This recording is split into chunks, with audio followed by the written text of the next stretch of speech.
Shalom, queridos. Bendito seja o nome do nosso Deus, que vem conosco desde maio de 2023 até aqui, e Ele não começa a obra para não acabar. Portanto, Ele vai continuar falando aos nossos corações em cada capítulo da Bíblia, sabendo que são 1.189 capítulos, então temos a certeza que, ao terminar essa obra, nós estaremos em outra dimensão, essa terra nas mãos do Senhor Jesus, porque o povo que tem o pasto verdejante, as ovelhas do Senhor que estão perdidas vêm. Então, nós vamos estar glorificando o nome do nosso Deus por mais esse capítulo 9, com muita alegria no nosso coração. Capítulo 9, nosso comentário é esse, vocês leem durante o discipulado com muito gosto, prepara os jograis, prepara as peças teatrais, prepara as ministrações de 15 minutos, para no primeiro sábado de cada mês, vocês estão no estágio, apresentando o que Deus tem ensinado de 12 às 18 horas, todos os discipuladores e discípulos do Ministério Apostólico Internacional de Jerusalém estarão apresentando o que Deus tem feito através de ministrações, de teatro, de jograis, e o Senhor, nosso Deus, será glorificado por isso. Não se esqueça, você tem 3 sábados para ficar à vontade com sua família, em suas casas, nos seus lazeres, mas o primeiro sábado de cada mês vocês estarão todos, família, familiares, juntos, apresentando o que Deus tem feito através da sua palavra. Nesse capítulo 9, Jó confessa a justiça de Deus e pede alívio para a sua miséria. Jó começou sua resposta à Bildade, reconhecendo que muito do que seus amigos disseram era verdade. Muitos dos discursos de Jó começam com sarcasmo ou ironia. Ele então se voltou para uma questão que Elifaz havia levantado anteriormente. Lá em Jó, capítulo 4, 17, Elifaz levantou essa questão e Jó relembra, aqui no capítulo 9, que parece ter ficado na mente de Jó. Jó gravou essa parte do discurso de Elifaz, que foi lá no capítulo 4, e aqui ele relembra. Como poderia ele, um homem justo, muito menos ímpio, permanecer justo diante de Deus, como Elifaz havia exortado a fazer? Já que Deus o estava atormentando, Deus parecia a Jó estar agindo de forma arbitrária e caprichosa. Como alguém pode estar certo diante de um Deus assim? O negócio está sério, né? É muitas perguntas e Jó fica no meio dessas perguntas, ele pergunta, os amigos perguntam, e o que é certo é que nós estamos tirando lições de tudo isso. O que está bem claro na nossa mente é que Jó não esqueceu que Deus estava com ele. Esta não é a questão sobre salvação. Como posso ser justificado? Mas sobre vindicação. Como posso ser declarado inocente? O primeiro discurso de Jó, a Bildade, foi uma magnífica confissão da soberania de Deus. No entanto, o reconhecimento de Jó da soberania de Deus é mais fatalista do que fundamentado na natureza de Deus como justo e justo. Porque Deus é quem ele é. Jó reconheceu que o homem não pode ir ao tribunal contra Deus e vencer. Se eu discutisse com ele, eu não poderia responder a ele, porque ele é tão poderoso. Veja aqui, nesse capítulo 9, de 3 a 14, Jó mostrando isso, que nós somos inúteis em procurar ter razões diante de Deus. E ele apresenta aqui, tenta apresentar 4 razões. Portanto, seria inútil tentar, por 4 razões, que são essas que nós estamos dizendo, que Deus, que podemos vencer a Deus. Aí ele mostra, primeira razão, se eu discutisse com ele, eu não poderia responder a ele, porque ele é tão poderoso. A segunda razão, se Deus responder ao meu clamor, não acho que ele estaria ouvindo porque ele é contra mim. Se eu for justo, é a terceira razão. Se eu for justo, ele me declarará culpado, porque ele destrói todo o inocente quanto o ímpio. Veja as razões que Jó está apresentando, porque não adiantaria nem estar querendo lutar com Deus, porque ele é todo poderoso e tudo que ele apresentasse diante de Deus não iria adiante. E a quarta razão é, se eu tentar esquecer meus problemas ou mesmo confessar meus pecados, ele ainda me considerará culpado. Veja os pensamentos de Jó. Mas isso não quer dizer que Jó não estava confiando em Deus, ele apenas estava mostrando como ele achava que Deus estaria agindo. Além disso, além disso, em uma corte antiga, o vencedor muitas vezes era aquele que defendia sua posição de forma tão convincente e refutava o seu oponente de forma tão persuasiva que o reduzia ao silêncio. Uma segunda maneira de decidir uma disputa era os dois competidores se envolverem em uma luta livre. Jó conclui que Deus era injusto, porque ele eliminou tanto o culpado como o inocente.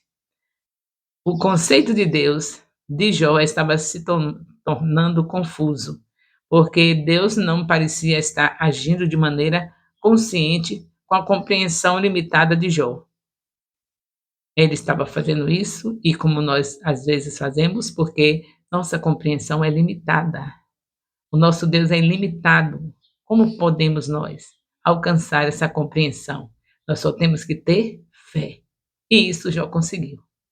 Então, põe na sua cabeça que só a fé agrada a Deus.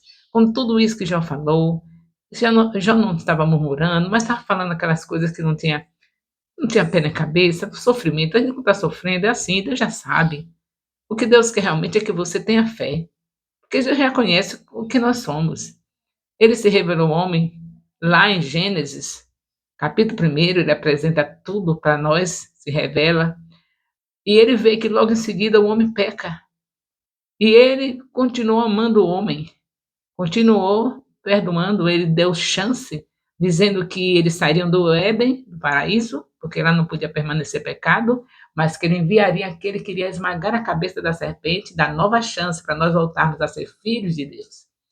Então, nosso Deus, a gente só precisa crer nele, confiar nele e pronto. Ter fé é o que agrada a Deus. A gente não vai entender. Ele é soberano. Ele faz como ele quer. Então, vamos confiar nele em qualquer situação. É por isso que Jó é aprovado. Fala essas coisas todas. Parece até que está falando contra Deus. Mas, na verdade, Deus está entendendo. É o sofrimento. O que ele quer é que você, no meio do sofrimento, não perca ele de vista. Saber que ele está com você, e que ele é soberano e que a fé está viva no seu coração, porque o justo vive pela fé. É isso que interessa. A nossa justiça só é a fé. Se a gente tiver fé, a gente vai longe, mas se não tiver fé, já foi. Então, vamos tomar esse exemplo aqui. No capítulo 9, Jó continua, né, com essas conversinhas e o que é importante é saber que Deus estava provando Jó, porque ele não perdeu a fé. Falar com Deus o que você sente não quer dizer que você perdeu a fé. O que vale é que você não murmure. Vai dizer que estou sentindo assim, estou achando assim, Deus, está desse jeito. Oh Deus, isso não é perder a fé. Perder a fé é você silenciar diante de Deus e procurar outros recursos. Não, eu vou naquela casa ali, quem sabe resolve. Esse Deus não está olhando para mim, não. Eu acho que eu estou enganada. Não, eu vou resolver essa questão ali. Tem uma pessoa que é muito boa para adivinhar, para dizer as coisas. Eu vou lá para ver o que está acontecendo com a minha vida, porque esse sofrimento todo. Aí você perdeu a fé. Abandonou o Deus verdadeiro para procurar recursos em deuses estranhos. Mas se você permanecer com ele, ainda que ele me mate, continuarei confiando nele. Nós vamos ver isso no capítulo 13. Então, prossigamos em conhecer o Senhor através da sua palavra. Essa é a palavra de Deus, que nós precisamos ler diariamente. Vocês sabem que estamos convocados desde maio de 2023 para estarmos lendo 3 capítulos da Bíblia por dia na nossa casa, na nossa família. Pode ser individualmente e de preferência que reúna a família, faça o culto doméstico, porque o Senhor ensinou a fazer culto doméstico, ensinou a ensinar aos nossos filhos e reunir nossa família com a palavra dele.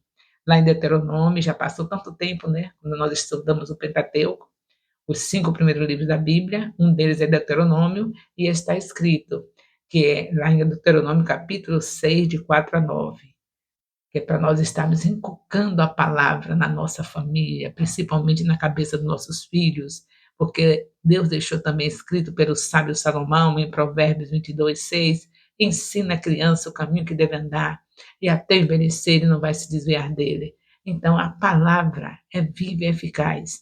Nós estamos em outra dimensão.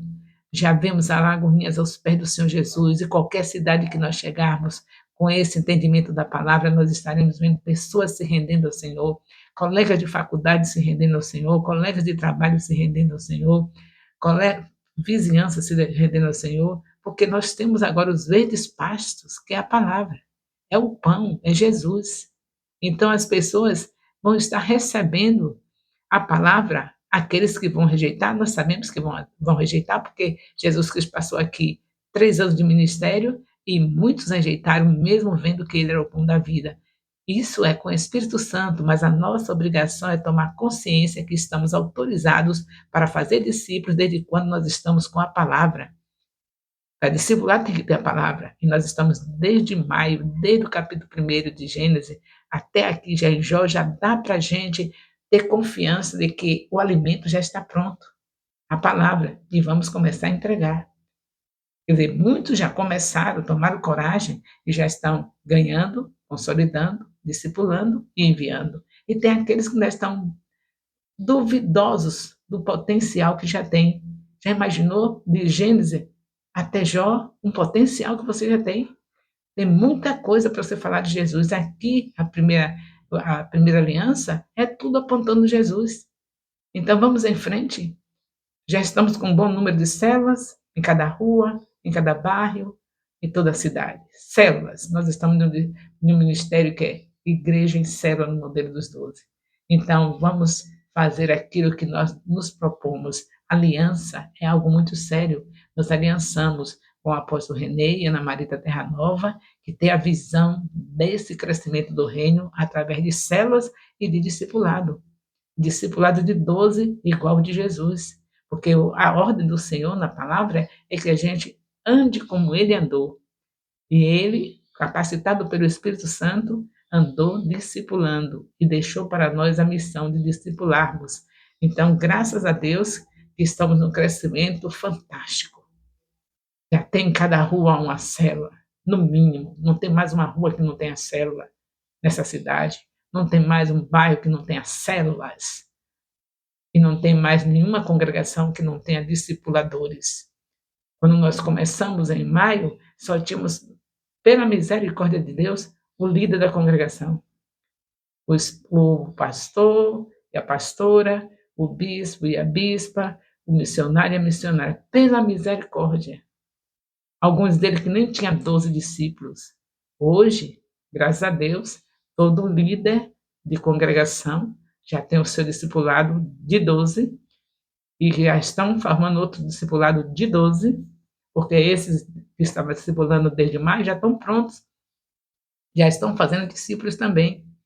É o crescimento do reino que Deus quer. Vocês lembram da parábola do homem que fez o banquete? Convidou as pessoas mais importantes, elas não vieram.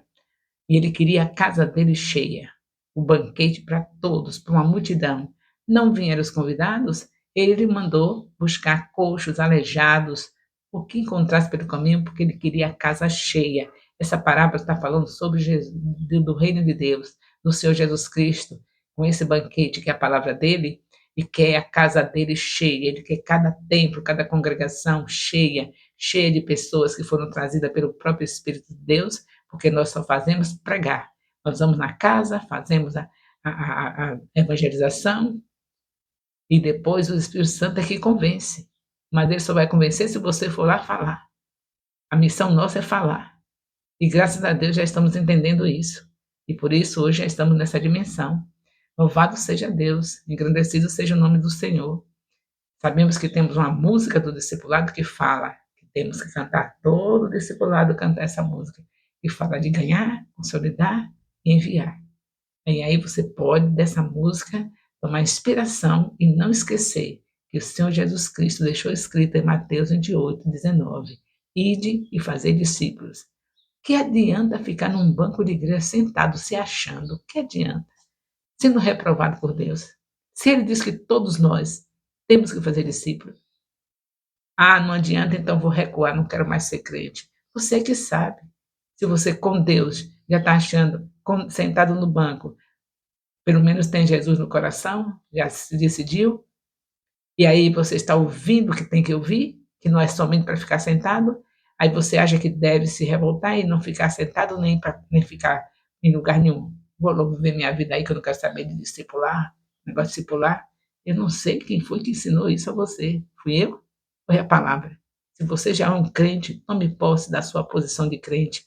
O nosso alimento é a palavra de Deus. Jesus é a palavra, como está escrito em João, capítulo 14. Ele é o verbo que se fez carne e habitou entre nós. Você tome posse da palavra e siga em frente, porque recuar só vai ser problema para você. Não recue, porque todo recuo, toda volta ao que nós éramos no passado só vai trazer prejuízo. Prossiga. Para onde iremos nós? Só o Senhor tem palavra de vida eterna. Que adianta se irritar com esse discurso, com esse comentário que estou fazendo, para recuar? Que adianta? Só vai perder. Então, siga em frente, vá para o seu lugar secreto, peça perdão a Deus por você estar nesse discipulado há tanto tempo, desde maio, e ainda não tomou coragem de ganhar uma vida. Peça perdão, se humilhe e diga: Espírito Santo, eu já estudei desde maio até agora, eu já estou capacitada, me ajude a tomar coragem e ganhar a primeira vida para começar a fazer a consolidação, o discipulado e enviar. Reconheça que é isso que Deus quer da vida de cada discípulo desse ministério. E onde quer que tiver alguém que conhece Jesus, não tem outra coisa a fazer. É fazer o que ele disse. Ide e fazer discípulos. Então, não tem que ficar detonado pelas provas. Não tem que ficar abatido pelas provas. Deus prova e aprova. Jó vai ser aprovado. No final do livro você vai ver. Jó aprovado. Então, está passando pela prova? Eu estou passando pela prova. Por isso que eu não estou nem adiantando para esse discipulado. Não estou conseguindo assimilar nada. Como é que eu vou fazer discípulo se eu não estou conseguindo assimilar nada nessa prova? Uma prova. Para com isso. Deus prova para provar. Prossiga como Jó, firme, detonando os desejos de Satanás. Ele vem trazendo para sua mente as coisas negativas. Você repreende no nome de Jesus e prossiga no seu discipulado. Seja preparado para discipular outros em nome de Jesus. Essa lição de Jó é para agora. É para praticar agora. Está na prova? Pois é, levante-se e diga: ainda que ele me mate, eu continuarei fazendo discipulado. Ainda que ele me mate, essa prova não vai me deixar recuar no propósito de Deus. Eu vou assim mesmo, no meio da prova, ganhar vidas, consolidar vidas, discipular vidas e enviar vidas. É para isso que você está lendo no livro de Jó, para você não recuar no meio das provas. Nós somos provados para glorificar o nome do Senhor. Bem, vamos parar por aqui, não é? Não se esqueçam que tem que colocar o nome, precisa colocar o nome do seu discipulador no vídeo, onde tem a palavra comentários, você coloca o nome do capítulo, número, capítulo tal, do livro tal. E depois você faz o seguinte, coloca discipulador, meu discipulador é fulano de tal. Não se esqueça disso, porque aqueles que honram os seus líderes, os seus discipuladores, eles estão honrando a Deus. O amor de Deus, nosso Pai, a graça salvadora do nosso Senhor Jesus Cristo, a comunhão do Espírito Santo, seja com todos os discipuladores e discípulos do Ministério Apostólico Internacional Filho de Jerusalém, desde agora e para sempre. Amém.